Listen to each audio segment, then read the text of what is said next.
This week in the Cucina, we are actually in the home of Evan Wexler, who is the COO of SteakHouse Elite. Now, you may have seen some of their products in your local grocery store, and they are available here in New Jersey.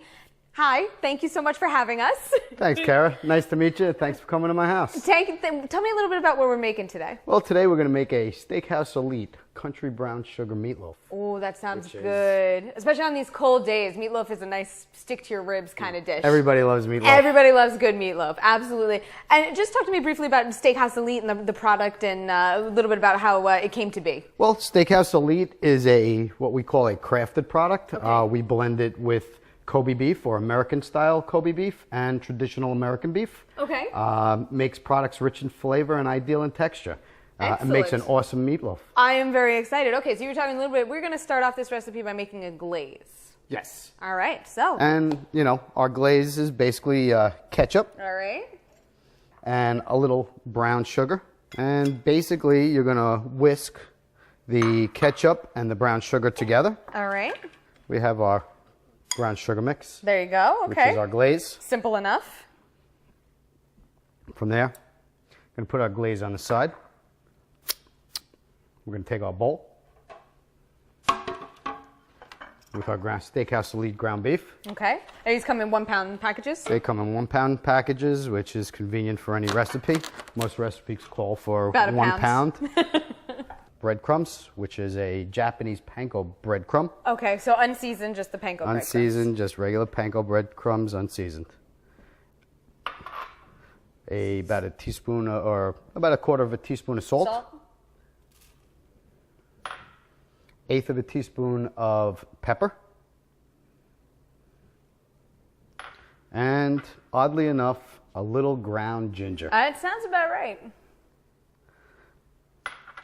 Then we take our onions, which is about a quarter of a nice sized onion. Okay. Which would be about an onion. You want to cut the onion fine. Okay. Fine chopped. Not too thick, not too big. Too many big pieces. Right. Yeah. You want it finely chopped. All right. And then you want to put our milk in. Sure.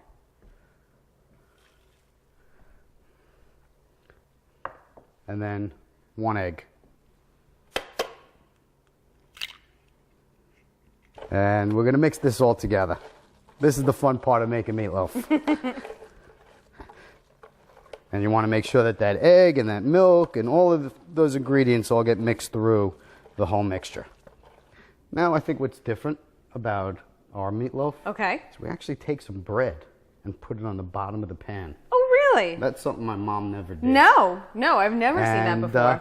You can use any kind of bread you want. I was going to say, and you have quite the array here. You know, it was like, hey, why is all the bread? Well, we could choose our bread. Let's grab some multigrain this time. Let's see, you know. Well, what we do is we want to take and typical loaf pan. Typical loaf 5 to 9 inch loaf pan. Mm-hmm. We'll put a little olive oil so that it doesn't stick. Sticks. Yep. And you want to do the multigrain? Yeah, another one of those. And we'll just stick that in the pan like that. And then we'll take another slice and we'll break this slice so it fits in the pan.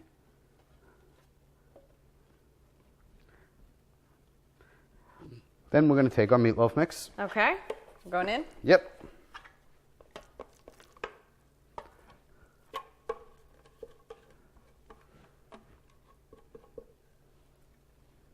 And since my hand's already dirty. Yeah, good call. That's all right. You just want to spread it around so it fills the pan.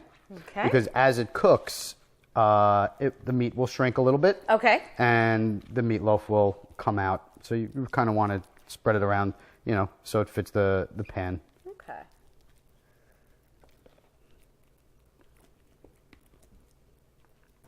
And now what that bread's going to do is that bread, you know, for those real meat eaters, it's going to soak up all the juices, great juices that are going to come from this. Thank you.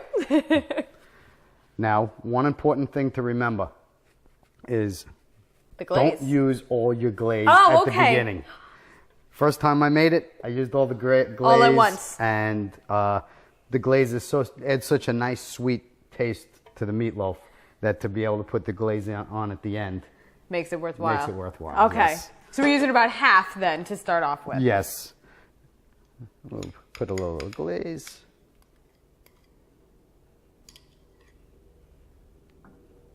And then we're going to just spread that around. Okay. All right, so we're going to take it in the oven, 350 degrees. You might be wondering about the rest of that glaze. It's been about 30 minutes. Oh, 30 minutes after you have it in the oven at 350, we're going to add the rest of our glaze. All right.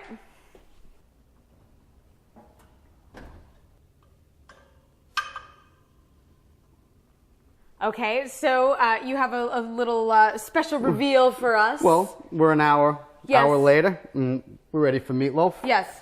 I have my little special. Oh, we have a little drink, liqueur here. a little liqueur. We'll throw in our pan. What was that? That was a little cognac. Okay. And then, whoa! You got meatloaf. My goodness, that was pretty impressive. Meatloaf. Meatloaf. That and a easy. cognac. That easy. That looks delicious. Thank you. Should we cut into it and give it a little taste? Absolutely. We are going to have to give this a shot. Let's get a couple forks. You were very generous with your meatloaf helpings there. Thank you. And you Look see at the the- way the little bread on the I was bottom. going to say, you got great layers there too, you know, between the glaze, the beef, the little bread on the bottom. Okay. Shall we taste? Yes, absolutely.